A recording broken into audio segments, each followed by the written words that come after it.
நீ உன்னால என்ன பண்ண முடியும்? நான் பார்த்துக்கிறேன். நீ எங்க வேணாலும் போய் சொல்லு. நான் பார்த்துக்கிறேன்.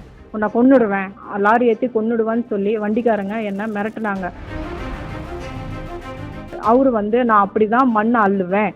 யாருகிட்ட சொல்ல முடியுமோ செஞ்சுக்கோன்னு சொல்லி என்னுடைய கணவருக்கு அந்த மொஞ்சனூர் சீனிவாசங்கிறவரு ஃபோன் பண்ணி, உன்னுடைய மனைவி செய்யறது சரியில்ல. அவ அவ என்ன எப்படி என்ன மண் அள்ளக்கூடாதுன்னு சொல்லலாம். நான் தான் மண் அள்ளுறேன். எப்படி அவ அள்ளக்கூடாதுன்னு சொல்றானா, அப்படிதான் அள்ளுவேன். அதே மீறி அவ தடுத்தானா நான் அவளை கொன்னுடுவேன். அவ அவதூறா பேசுறாரு. என்னால அந்த வார்த்தைகளை சொல்ல முடியல. வீட்டுக்கு நீ எப்படி என்ன மண் அள்ளக்கூடாதுன்னு சொல்லலாம், நான் அப்படிதான் அள்ளுவேன். நீ முதல்ல சாவு அப்படின்னு சொல்லி என்னை முடிய பிடிச்சி இழுத்து நெஞ்சில உதைச்சி கீழே தள்ளி எனக்கு கையில காயாகி நான் அங்கேயே மயக்கம் போட்டு விழுந்துட்டேன். அவரு மேல நடவடிக்கை எடுக்கணும். இந்த மாதிரி சம்பவம் நம்ம தமிழ்நாட்டுல நடக்கிறது முதல் முறை கிடையாது. கிராம நிர்வாக அலுவலர் மேல கைய வைக்கிற நபர் யாரா இருந்தாலும், அரசியல் பலம், ஆள் பலம், பணபலம் யாரா இருந்தாலும் அவங்களுக்கு குண்டாஸ் போடணுங்கிறது என்னோட தாழ்மையான வேண்டுகோள்.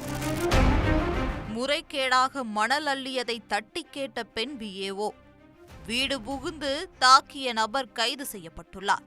குண்டர் தடுப்பு சட்டத்தில் கைது செய்ய கோரி ஆட்சியர் அலுவலகத்தில் விஏஓவினர் தர்ணா போராட்டத்தில் ஈடுபட்டுள்ளனர்.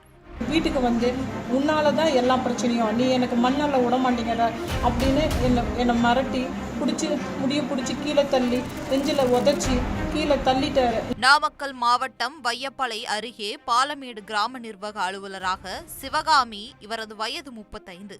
இவர் பணிபுரியும் பாலமேட்டில் உரிய அனுமதியின்றி கிராவல் மணல் அள்ளுவதாக வந்த தகவலின் அடிப்படையில் அங்கு சென்று விஏஓ சிவகாமி அதனை தட்டி கேட்டுள்ளார். இதனை அடுத்து பணிகளை முடித்த சிவகாமி சொந்த ஊரான மொஞ்சனூரில் உள்ள வீட்டிற்கு சென்று விட்டார். இந்த நிலையில் நேற்று இரவு சுமார் 8:30 மணிக்கு அதே பகுதியை சேர்ந்த சீனிவாசன் என்பவர் வீடு புகுந்து விஏஓ சிவகாமியை தகாத வார்த்தைகளை கூறியும் அவரை தாக்கியதாக கூறப்படுகிறது. இதில் காயமடைந்த சிவகாமி ராசிபுரம் அரசு மருத்துவமனையில் சிகிச்சை பெற்று வருகிறார்.